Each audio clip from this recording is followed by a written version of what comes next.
Mesdames et messieurs, que Dieu vous bénisse. Je suis M. Guy Ambangito de Baba Motiga. C'est toujours dans le cadre de notre conférence Une heure pour Dieu et la croyance authentique que nous allons rendre cet enseignement disponible qui s'intitule La patience. La patience est une puissance. La patience est un atout. La patience est une force. Nous savons qu'une force, une puissance, c'est une capacité de vaincre l'inertie. Vaincre l'inertie, ça veut dire aller de l'avant. Voilà pourquoi nous allons rendre cet enseignement disponible. D'abord, qu'est-ce qui n'est pas la patience? Ce que ce n'est pas. La patience, ça ne veut pas dire être en retard. La patience, ça ne veut pas dire qu'on ne veut pas travailler. La patience, ça ne veut pas dire qu'on ne veut pas aller en mouvement. Mais comme Dieu a établi sa parole, nous savons que derrière un verset, il y a toujours un principe. Et derrière un principe, il y a toujours une puissance. Quand Dieu dit que nous devons aller de l'avant, nous devons aller de l'avant. Maintenant, la patience nous permet de recevoir tout ce que Dieu a rendu disponible pour nous à un moment convenable. La patience, c'est aptitude à ne pas s'énerver des difficultés, à supporter les défaillances, les erreurs, faire preuve de patience. Qualité de quelqu'un qui sait attendre avec calme. Quand vous savez attendre avec calme, c'est ça aussi la patience. La patience est une force. Quand nous attendons, nous savons que Dieu est amour. Il nous donnera au temps convenable. Il fait du bien à tout le monde. Maintenant, nous, ces enfants qui sommes confiants, nous, ces enfants qui marchons avec amour, avec patience, nous sortirons plus que vainqueurs. Galates, chapitre 5, le verset 22. Mais, les fruits de l'esprit, c'est l'amour, la joie, la paix, la patience, la bonté, la bénignité, la fidélité, la douceur, la tempérance. La loi n'est pas contre ces choses. Ceux qui sont en Jésus-Christ ont crucifié la chair avec ses passions et ses désirs. Mais si nous vivons par l'Esprit, marchons aussi selon l'Esprit. Nous sommes des enfants de Dieu. Nous vivons et nous marchons selon l'Esprit parce que Dieu est Esprit. Nous attendons ce que Dieu nous a promis. Il a dit que nous prospérons à tous égards et que nous allons être en bonne santé, qu'on prospère l'état de nos âmes. Mais nous devons savoir patienter pour recevoir quoi que ce soit, c'est Dieu. Nous sommes là pour croire. La croyance est le titre de propriété, des choses pour lesquelles on prie, l'évidence qu'elles sont vôtres avant que ça soit en manifestation. Nous prions et nous croyons Dieu. Nous sommes sûrs et certains que la volonté de Dieu finira par s'accomplir dans nos vies. Mais nous devons être patients. Quand nous demandons à Dieu quoi que ce soit, nous devons faire toujours preuve de patience. Parce que notre point de vue n'est pas le point de vue de Dieu. C'est vrai, les autres peuvent se moquer de vous, que vous n'avez rien, vous n'avez pas de travail, vous ne vivez pas dans l'abondance, vous n'êtes pas équilibré dans votre vie. Mais mesdames et messieurs, ça c'est leur point de vue. Ce n'est pas le point de vue de Dieu. Quand les gens disent que nous sommes pauvres, ça c'est ce qu'eux ils pensent. Mais le regard de Dieu fixé à nous ne dit pas que nous sommes pauvres. Parce que nous avons Christ en nous. Christ en nous, c'est l'espérance de la gloire. Christ en nous, c'est la richesse. Dieu a tant aimé le monde qu'il a donné son Fils unique, afin que quiconque croit en lui ne périsse point, mais qu'il ait la vie éternelle. Nous qui croyons à Dieu, nous qui croyons en son Fils Jésus-Christ, nous avons la vie éternelle. Même si les gens peuvent se moquer de vous, que vous manquez de quoi que ce soit, mesdames et messieurs, Dieu n'abandonne personne. Le temps convenable viendra, mais soyons patients. L'amour de Dieu finit toujours par s'accomplir dans la vie de tout et chacun. Dieu est amour, mais nous devons toujours faire preuve de patience. Nous voyons les fruits de l'esprit. Il y a aussi la patience.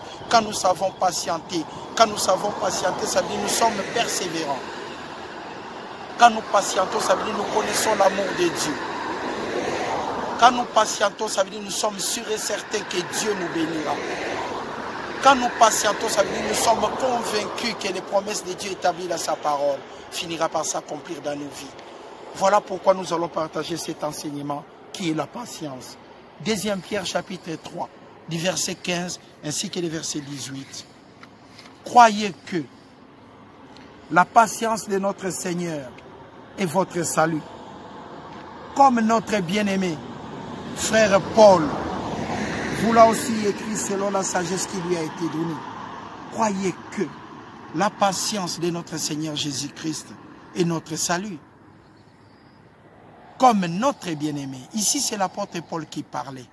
Il était responsable de l'église de Dieu à Jérusalem. Paul est venu après lui. Mais ça, c'est Pierre qui témoigne de l'amour de Paul pour la parole de Dieu. Croyez que comme notre bien-aimé frère Paul vous l'a aussi écrit, selon la sagesse qui lui a été donnée, parce que la parole de Dieu a été inspirée. C'est ce qu'il fait dans toutes les lettres où il parle de ces choses, dans lesquelles il y a des points difficiles à comprendre, dont les personnes ignorantes et mal affermies tordent l'essence, comme celui des autres Écritures, pour leur propre ruine. Vous donc, bien-aimés, qui êtes avertis, mettez-vous sur vos gardes, de peur qu'entraînés par l'égarement des impies, vous ne veniez à déchoir votre fermeté. Ici, la parole de Dieu nous dit, si nous sommes entraînés par les gens qui ne sont pas patients, qui ne sont pas persévérants dans leur vie, qui marchent selon leur point de vie, qui marchent selon la chair, mais nous qui connaissons la volonté de Dieu, nous marchons selon l'esprit. Nous ne devons pas être contaminés par ça. Nous devons toujours faire preuve de patience, comme Paul l'a fait. Mais, croissez dans la grâce et dans la connaissance de notre Seigneur et Sauveur Jésus-Christ. À lui soit la gloire, maintenant et pour l'éternité. Amen. La patience que faisait Paul quand il enseignait la parole de Dieu partout, ça a apporté beaucoup de choses dans la dimension de la parole de Dieu. Nous, en tant que des croyants, nous devons toujours faire preuve de patience. Parce que le point de vue de Dieu n'est pas le point de vue de l'homme. Ce que l'homme voit en nous, horizontalement, ce n'est pas le regard de Dieu verticalement pour nous. Nous, en tant que ses enfants, il nous voit toujours sans défaut, sans péché. Il est toujours là pour nous pardonner. Mais horizontalement, les gens peuvent se moquer de nous. Mais la patience va nous amener à la réussite. Nous allons recevoir au temps convenable parce que Dieu est amour. Jean chapitre 8, les versets 1 ainsi que les versets 12. Jésus s'est rendu à la montagne des Oliviers. Mais dès le matin, il alla de nouveau dans les temples. Et tout le peuple vint à lui. S'étant assis, il les enseignait. Alors les scribes et les pharisiens amenèrent une femme surprise d'adultère. Alors les scribes et les pharisiens amenèrent vers notre Seigneur Jésus-Christ une femme surprise en adultère et la plaçant au milieu du peuple. Parce que quand Jésus-Christ enseignait, nous le savons, il y avait du monde qui venait écouter la parole de Dieu. Mais pendant ces moments-là, les scribes et les pharisiens, ils ont profité à amener une femme qui a été prise en flagrant délit d'adultère, les plaçant au milieu du peuple et dire à Jésus, « Maître, cette femme a été surprise en flagrant délit d'adultère. » Ils ont posé la question, ils ont présenté à Jésus-Christ la situation pour savoir son avis là-dessus, tout en sachant qu'il est le Seigneur. Ils voulaient savoir son avis. Moïse, ça c'est eux qui disent, Moïse dans la loi nous a ordonné de lapider de telles femmes. Toi donc le Seigneur, toi donc Jésus-Christ, toi donc le Kyrios, toi donc le sujet de la parole, que dis-tu? Ils ont posé à Jésus-Christ la question pour savoir son avis pour cette situation. Au verset 6, il disait cela pour l'éprouver, afin de pouvoir l'accuser. Mais Jésus s'étant baissé patiemment, Jésus-Christ, le sujet de la parole, s'étant baissé patiemment, écrivait avec les doigts sur la terre. Il patientait. Comme il continuait, les scribes et les pharisiens, comme il continuait à interroger Jésus-Christ. Maintenant Jésus se releva et leur dit, après avoir reçu la révélation de l'Éternel, patiemment, que celui de vous, vous qui accusez cette femme d'adultère, que celui de vous qui est sans péché, jette le premier la pierre contre elle.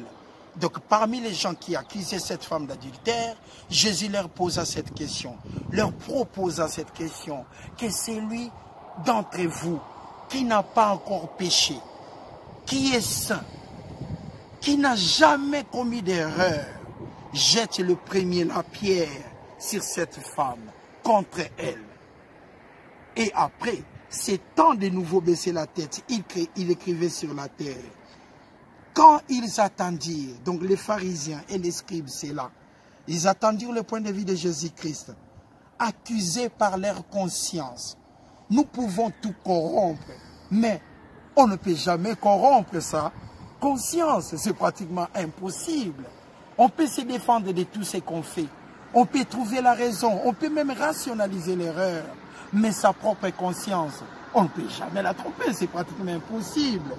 Accusés par leur conscience, ils se retirèrent un à un, depuis les plus âgés jusqu'au dernier. Et Jésus resta seul avec la femme qui était là au milieu. Nous avons vu la patience de notre Seigneur et Sauveur Jésus-Christ. Comme nous venons de lire ça précédemment dans le livre de Pierre. Croyez la patience de notre Seigneur et Sauveur Jésus-Christ. Nous voyons comment Jésus-Christ a pu résoudre cette situation par la patience. Quand ils sont venus, Jésus-Christ n'avait pas répondu à la hâte, mais il avait pris son temps. Alors s'étant relevé, et ne voyant plus que la femme, Jésus lui dit, « Femme, où sont ceux qui t'accusaient? Personne n'a-t-il condamné ?» Elle répondit, « Non, Seigneur. » Et Jésus lui dit, « Je ne te condamne pas non plus. Va et ne pêche plus. » Jésus leur parla de nouveau et dit, « Je suis la lumière du monde.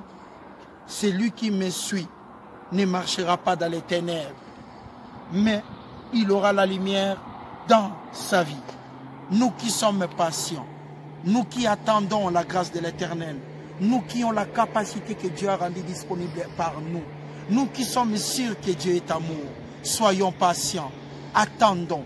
N'amenons pas nos points de vue quand nous avons des problèmes. On peut avoir des problèmes et des soucis, mais attendons patiemment parce que Dieu est amour. La volonté de Dieu finira toujours par s'accomplir. Dieu a dit que 1000 tombent à gauche. Dieu a dit quels que soient les problèmes que nous pouvons rencontrer dans la vie, mais il a dit, je souhaite que tu prospères à tous égards. Sois en bonne santé, qu'on prospère l'état de ton âme. Dieu sait, il est omniscient, omnipotent, omniprésent. Ce qu'il a dit, il va l'accomplir. Dieu n'est point un homme pour mentir, ni le fils de l'homme pour se repentir. Dieu est amour, il nous a racheté à un grand prix. Dieu est amour, il nous a donné sa parole avec amour. Dieu est amour, il a donné son Fils unique pour nous. Dieu est amour, il a mis des promesses pour nous. Mais soyons patients, quelles que soient les situations que nous pouvons vivre, soyons patients, parce que Dieu est tout simplement amour. Il veut que nous prospérons à tous égards. Il veut que nous soyons en bonne santé, qu'on prospère l'état de nos âmes. Mais dans chaque situation qui peut arriver dans la vie d'une fille ou bien d'un fils de Dieu, la première chose, l'outil la plus précieuse que nous devons appliquer est la patience. La patience est une puissance. La patience est un atout. La patience est une qualité extrêmement solide pour un croyant ou une croyante. Ayez toujours la patience au travail, à la maison, en couple, en famille. Ayez toujours la patience pour résoudre des problèmes. Parce que la patience est aussi la clé pour nous permettre de résoudre tous nos problèmes. La patience nous amène toujours au moyen le plus simple pour résoudre nos problèmes. Nous avons vu la qualité de Jésus-Christ devant cette situation qui lui a été présentée par les pharisiens. Il a été piégé, mais c'est par la patience qu'il a pu résoudre cette situation. Habakkuk. Habakkuk chapitre 2, les versets 3 et 4. Car c'est une prophétie dont le temps est déjà fixé. Elle marche vers son terme et elle ne mentira pas. Si elle tarde, attends-la. C'est une prophétie que Dieu pourvoira à tous ses besoins. Dieu pourvoira à tous tes besoins plutôt.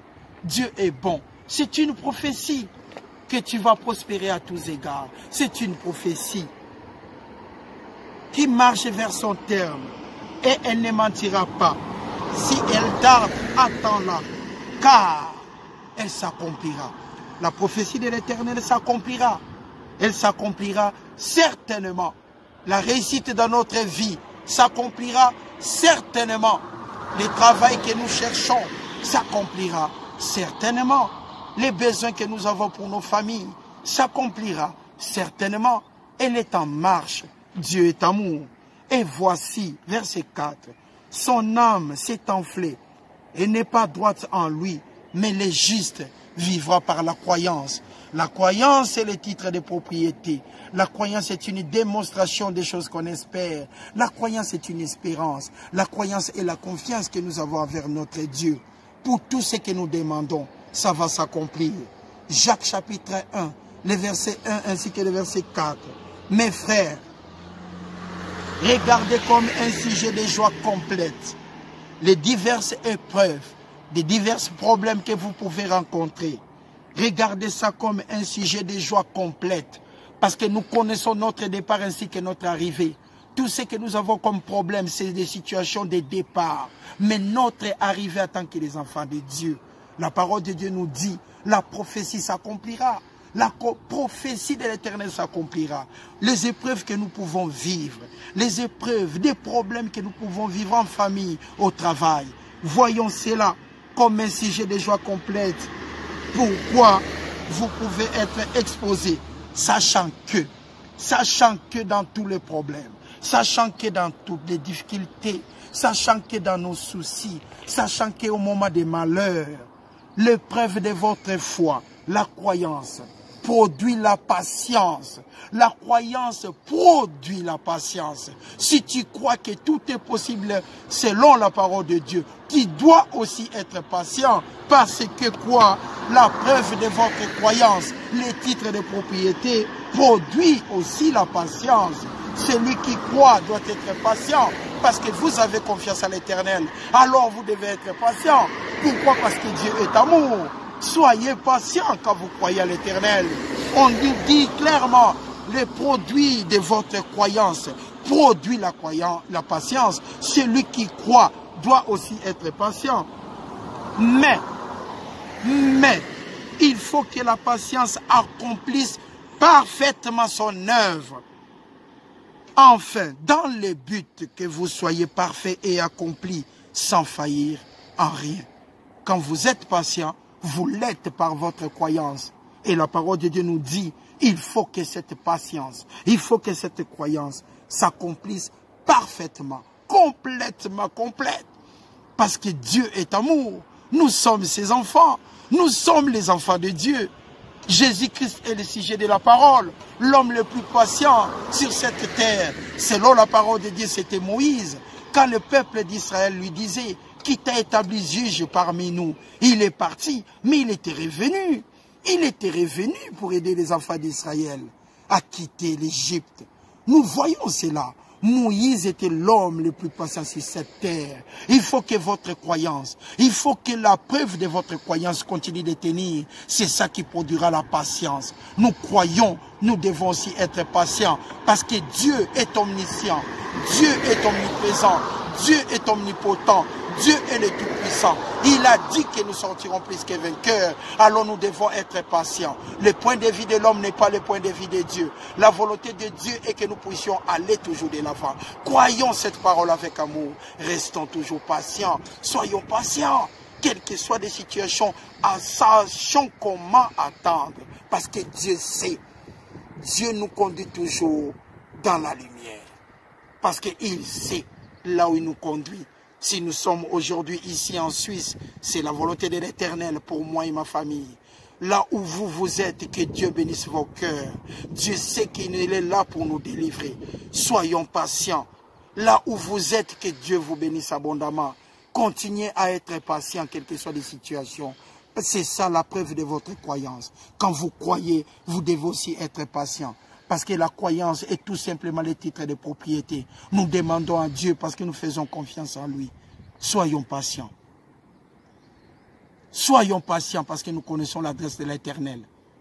Il a travaillé avec Moïse.